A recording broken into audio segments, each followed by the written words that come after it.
नमस्कार मित्रों, स्वागत है मेरे YouTube चैनल पर। मैं शिव आप लोगों का स्वागत करता हूं। दोस्तों, आज बात करेंगे एक ब्राह्मण के बारे में। एक हमारे ब्राह्मण देवता थे। वो शुरू से भगवान की पूजा पाठ अर्चना आरती, उनका नित्य दिन का यही काम था। और उन्होंने ना आज तक किसी का बुरा किया था, करना तो दूर, उन्होंने सोचा भी नहीं था कि बुरा किया भी कैसे जाता है। उनका काम था बस भगवान की भक्ति में रमे रहना, जो ब्राह्मणों का ये है, काम है। ब्राह्मण अधिकतर लोग पूजा पाठ में ही अपना जीवन यापन करते हैं। जो दक्षिणा मिल गया, जो उन्होंने मेहनत से कमाया, उसी पर वो अपना गुजारा करते हैं। तो उस संत आदमी को, जिनकी उम्र करीब 75 साल है थी, उनको एक दुष्ट दोगले इंसान ने भक्ष लिया, उनका भक्षण कर दिया गया। उनकी एक पत्नी है, उनकी भी उम्र 75 वर्ष है, और एक बेटा है। अब मुझे दोस्तों एक बात समझ नहीं आती, ये आप ही के विवेक पर मैं छोड़ता हूं और आप ही को इसका जवाब देना है कि उस 75 वर्ष के वृद्ध से किसी को क्या खतरा था? किसी 75 वर्ष के वृद्ध से किसी को क्या खतरा था? ये बात मुझे समझ नहीं आती। ना उन्होंने किसी के माँ बहन के लिए शब्द बोला, ना उसने कभी किसी को नीच दिखाया, न किसी के लिए उन्होंने एक बार भी बुरा सोचा। फिर भी ये इनाम, ये चीजें, ऐसा क्या उस 75 वर्ष के बुजुर्ग ने उस दोगले इंसान का भक्ष लिया था, जिसका नाम लाला केवट है? मैं ये आपको मध्य प्रदेश की घटना बता रहा हूँ जो हुई है, जिसने एक ब्राह्मण बुजुर्ग के सीने पर लात रखकर उन पर फरसे से वार किया, धारदार हथियार से वार किया।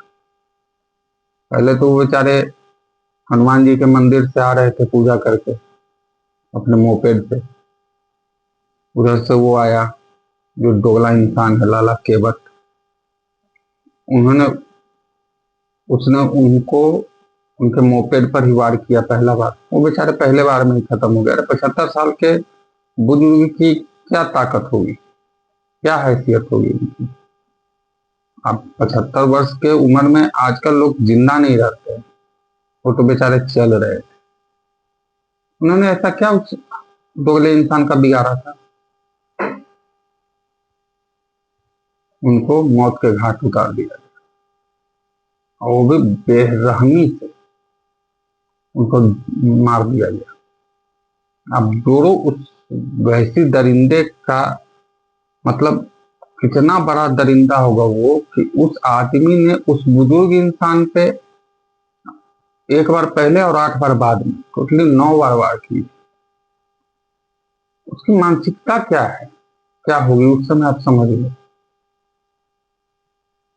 और ये मानसिकता मतलब जन्म से लेके नहीं आया था वो, उसको यहाँ पर उसके लोगों ने पैदा किया जो जातिवाद करते हैं।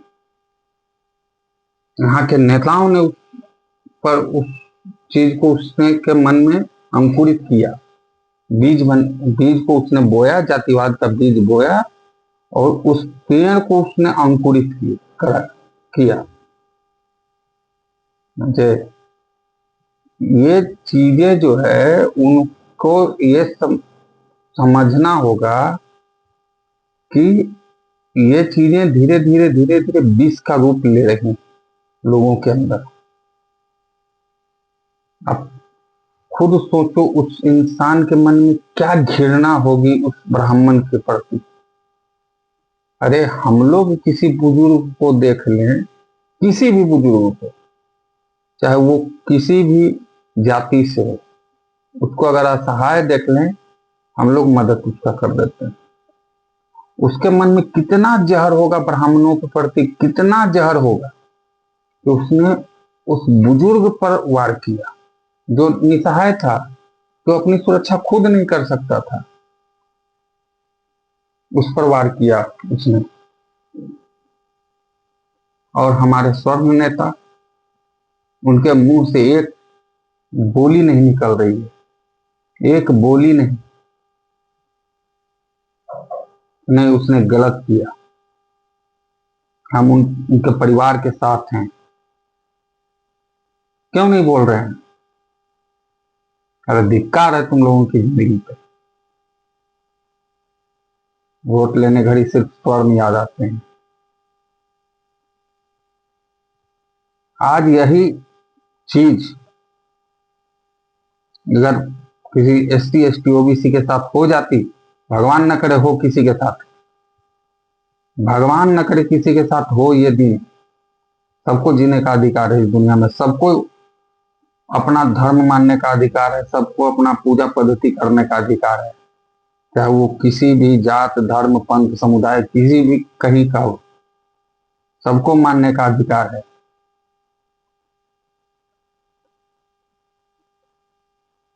फिर क्यों ये स्थितियां उत्पन्न करवाई जा रही हैं, क्यों की जा रही है? अगर आज देखिए दरभंगा में जो हुआ, अब सच है या झूठ है वो अलग बात की विषय है, और झूठी होगा ये।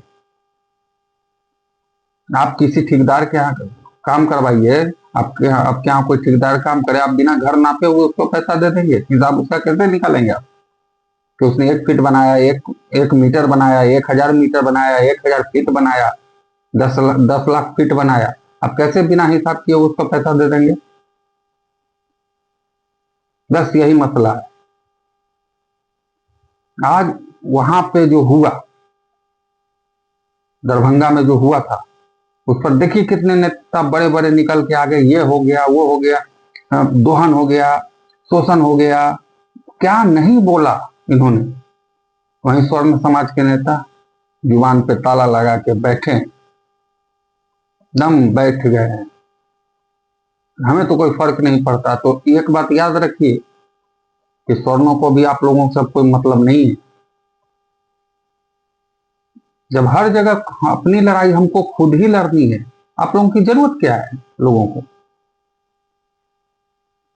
आप लोगों की कोई जरूरत नहीं है स्वर्णों को। स्वर्ण अपना लड़ाई खुद लड़ सकता है।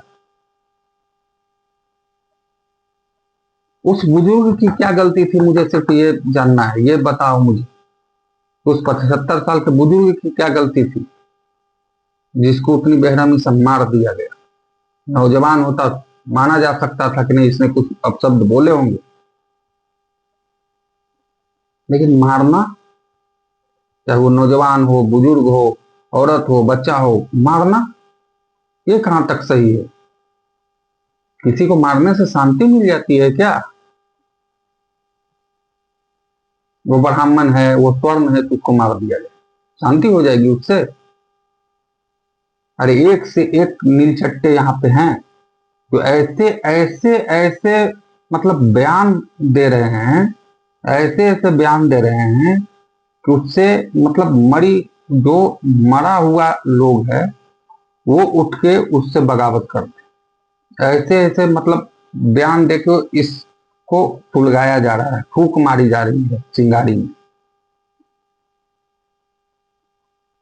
उस पर कोई एक्शन नहीं हो रहा है, लेकिन आप कुछ बोल तो दीजिए स्वर्ण होकर, देखिए तुरंत उनका शोषण सब चीज शुरू हो जाता है।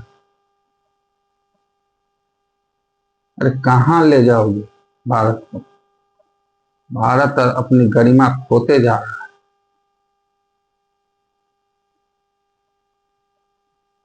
कहाँ पहले लोग एकता से रहते थे, हिंदू बन के रहते थे, आज जाति में बंट गए।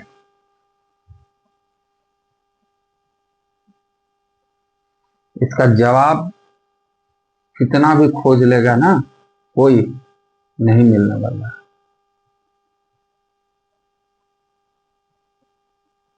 किसी को मारने का कौन अधिकार देता है?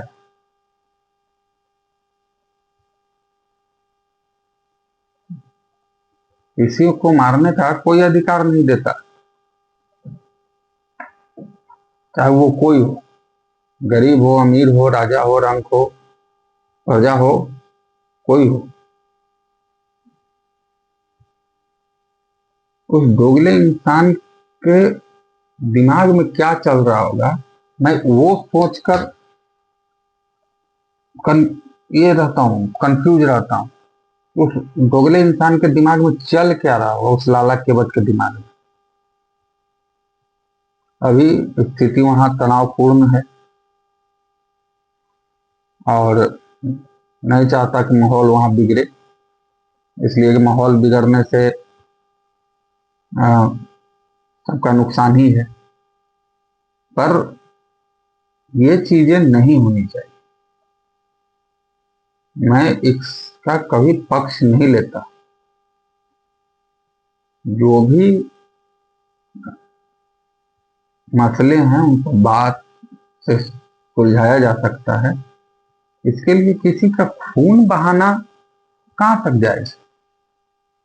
किसी का खून बहाइए, आपका बहे या किसी और का बहे, खून बहाना किसी भी रूप में जायज नहीं। आप कितनी भी सफाई दे लो, उसने मुझे ये बोला, उसने मुझे वो बोला, तो इसका कोई जस्टिफिकेशन नहीं है कि आपने उसको जान से मार दिया। उसके पीछे उसकी पत्नी थी। उस दोगले इंसान ने जिस ब्राह्मण को मारा, जिस बुजुर्ग ब्राह्मण को मारा जो 75 साल के थे, जो अपनी आत्मरक्षा में एक डंडा तक नहीं उठा सकते थे, उस दोगले इंसान ने उस बुजुर्ग को मारा, 75 साल के बुजुर्ग को। उनकी एक पत्नी थी, उसका भरण पोषण कौन करेगा? सरकार, जो स्वर्णों को देखना नहीं चाहती है। ये आज उन्हीं सरकारों की देन है जिन्होंने लोगों को जातियों में बांटना शुरू किया और बांट रहे हैं। भारत में 1947 के बाद ऐसी कोई सरकार नहीं बनी जिसने लोगों को जातियों में नहीं बांटा। कोई सरकार नहीं बनी।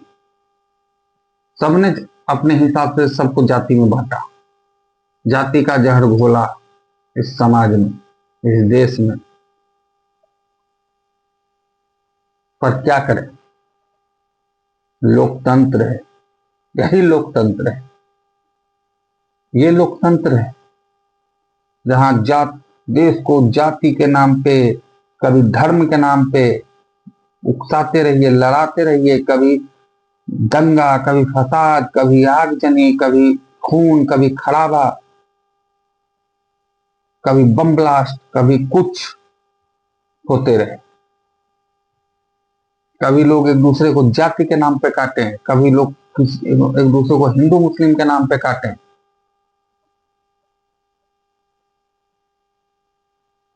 लोगों को एक दूसरे पर भरोसा नहीं रहा। उन्होंने एक दूसरे का सम्मान, भरोसा सब खो दिया है।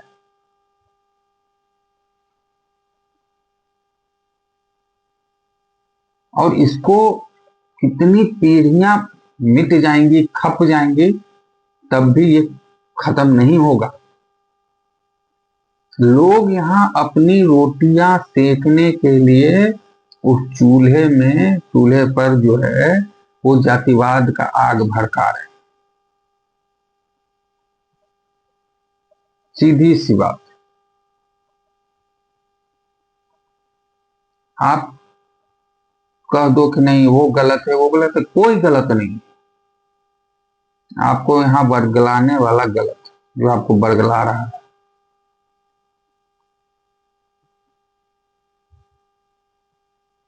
मैं आज आपका खून कर दूं, कल आप मेरा खून कर दो। हमारे पीछे हमारे परिवार बैठे हैं। आपके पीछे आपके परिवार हैं, आपकी बीवी हैं, बच्चे होंगे, माँ होंगे, बाप होंगे, भाई हैं, बहन हैं। मतलब पूरा परिवार आपके भरोसे है, और आपको अगर कुछ हो जाए तो आपका पूरा परिवार उजड़ जाएगा। और ये जो आपको भड़का रहे हैं वो आपके सहायता के लिए नहीं आएंगे। मैं बार बार इस चीजों को बता रहा हूं। उनको करप्शन करने से, उनको घोटालेबाजी करने से, उनको अपने में आपसी लड़ाई करने से उनको फुर्सत कहाँ है। मतलब राजनीति खेलने से, दिमाग लगा लगा के भाई आप लोगों को लड़वाना, जो उनको फुर्सत कहाँ है इस चीजों से।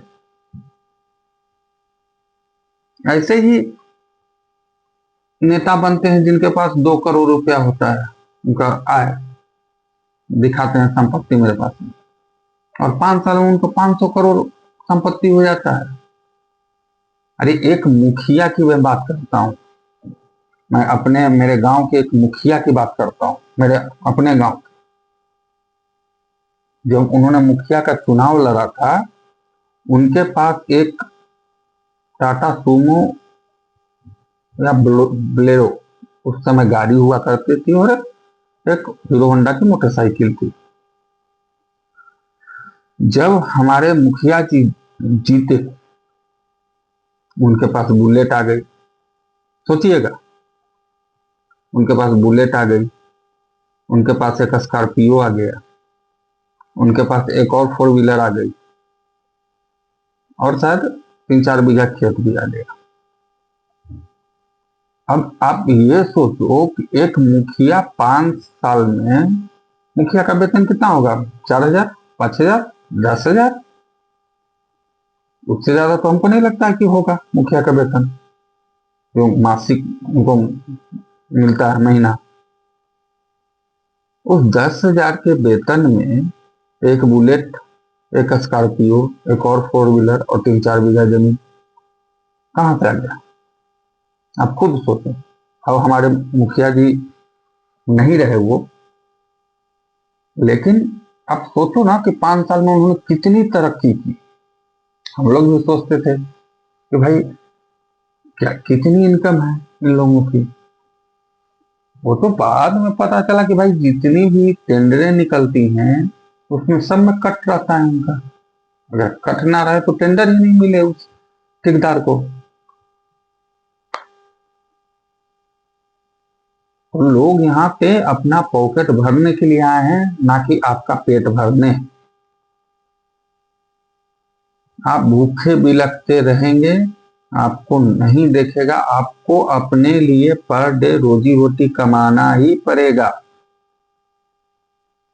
आप बिहार का इतिहास उठा के देख लो, छोड़ दो कहीं और का, पूरे भारत का छोड़ दो, बस एक बिहार का इतिहास उठा के देख लो कि 90 के दौर में क्या हिंसा होती थी, और क्या किस जात के लोग किस जात से लड़ते थे।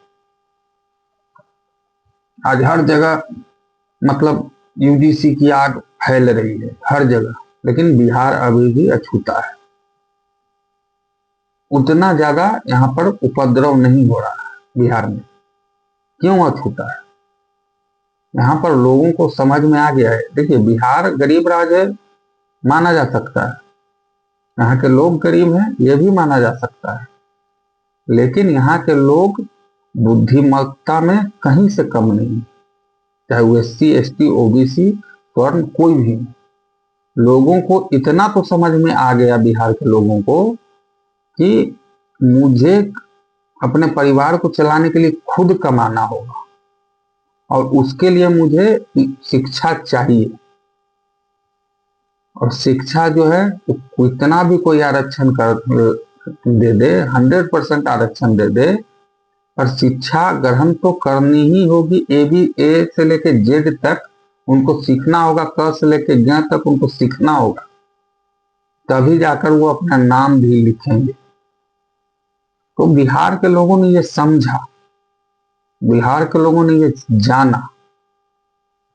तो देखिए, आज बिहार में अपॉर्चुनिटी नहीं है, बिहार में फैक्ट्रियां नहीं है, रोजगार नहीं है, फिर भी लोग अपने परिवार को अच्छे से भरण पोषण कर रहे हैं।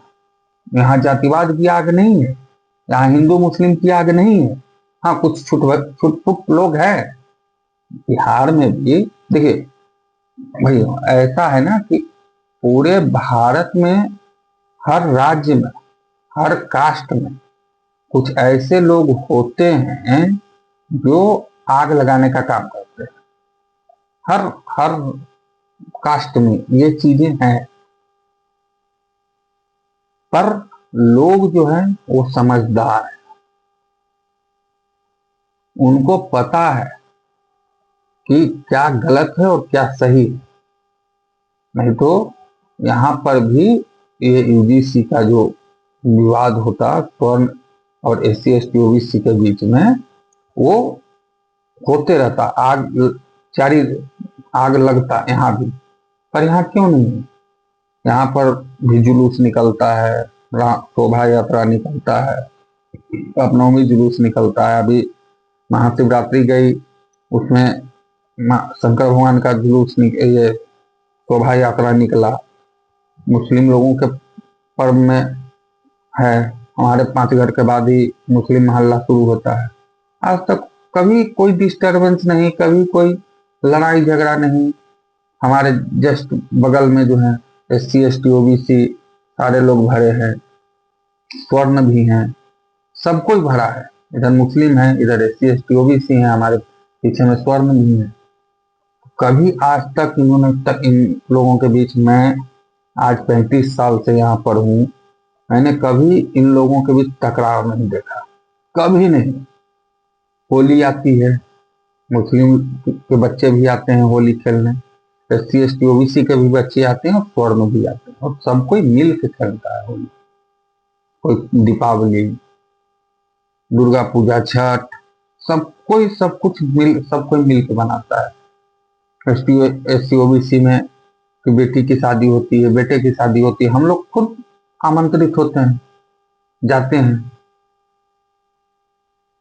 खाते हैं, बैठते हैं, हंसते हैं। उनके बेटी के जो तिलक होता है उसमें जाते हैं, उनके बेटे की बारात जाती है उसमें जाते हैं, खाते हैं, पीते हैं, हंसते हैं, खेलते हैं।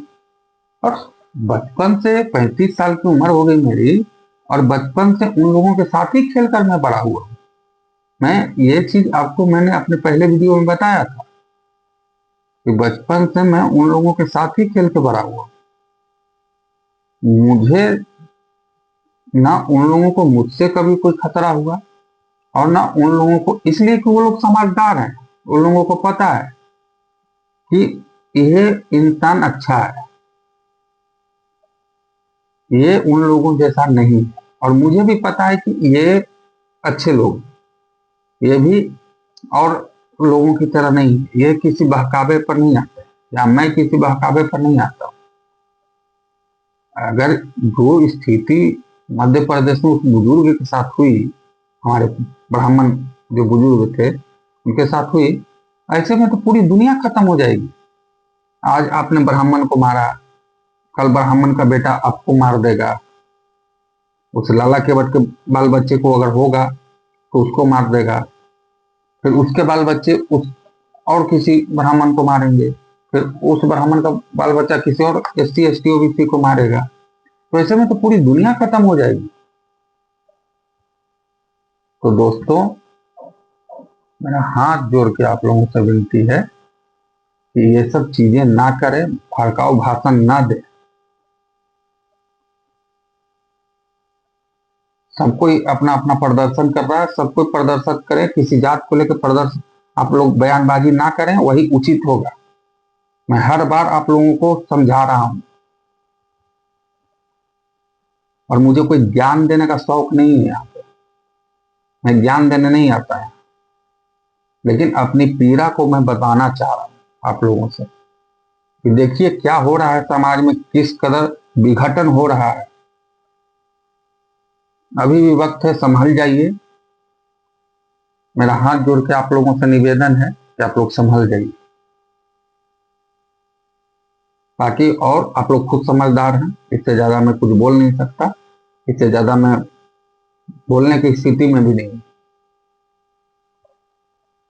एक रिक्वेस्ट है, मतलब आप लोग माने तो ठीक है, नहीं तो कोई बात नहीं।